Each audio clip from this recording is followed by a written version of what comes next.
This is a reading from the Notebooks by Maria Valtorta, 1944, starting December 16th. Your kiss, oh blessedness. December 18th. Jesus says, "Now then, doctors who did not measure the tremendous trial of my Maria with a proper measure, and her torture seemed small to you, not to be called a hell, and you were scandalized to hear it described as a curse. What do you think of this fast regarding my word? Do you understand why it was allotted to you?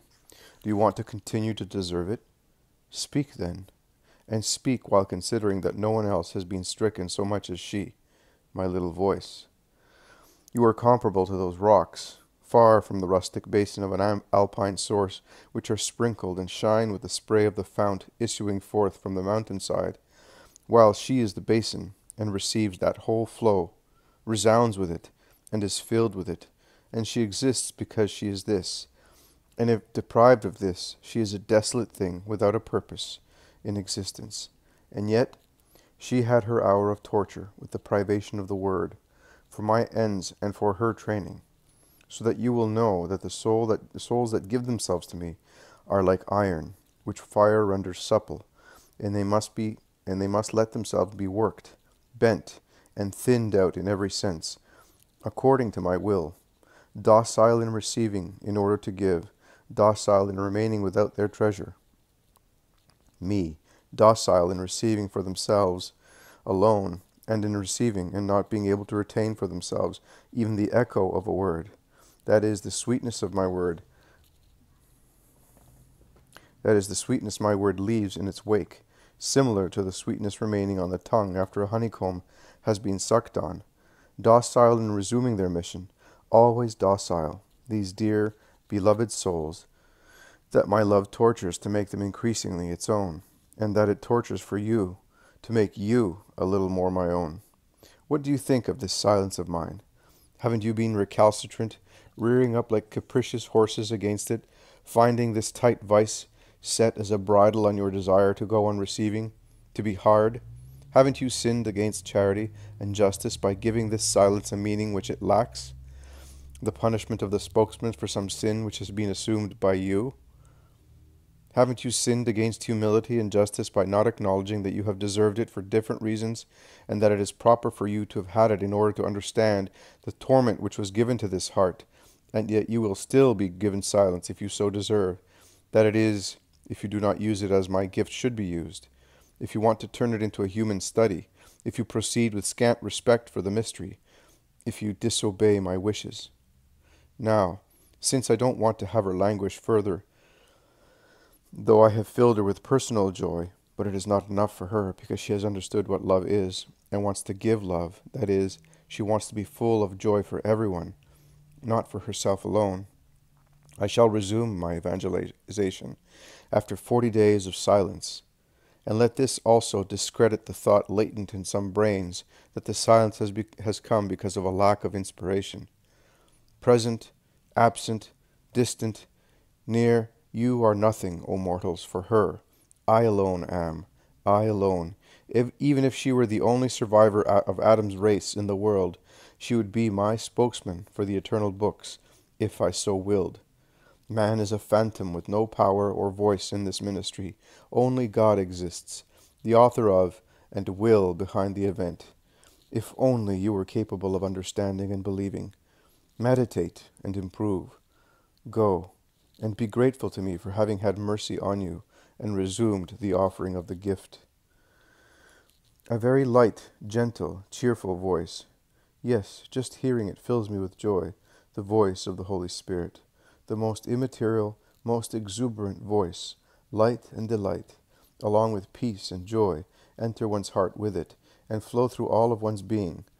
Oh, the placid kiss of this voice of love! Since when he calls me, I respond, "Here I am," and ask, "Why were you silent for so long? Why do you speak so rarely?" He says to me, "No, I am not silent, and do not speak rarely. I always speak to you. I am never silent. I speak for all. I speak to you alone. I speak on the lips of the Word and use the tongue of Mary, my most holy spouse, to give you my teachings. I speak with the visions and harmonies which I send you from the heavens. I speak with the comforts and the kisses of peace with which I uplift your heart to non-human heights. I speak by covering aspects and voices of the world with my being love for you. There is not an instant in which I fail to provide for you. You believe the others come. No, it is I who take you to the others. I love. With the 7 gifts, I fortify and purify you. I make you pious and capable of seeing, humble and learned in a non-human science. I guide and counsel you, and I open your intellect and instill wisdom into it, the queen whose reign is heaven. Come, enter, dive into love. You must be burned in order to be able to receive. You must be clear to make the light shine through. The prophet's lip, Isaiah chapter 6, verse 6 and 7, was cleansed by a seraph. Love carries out the purification of the spokesman's souls.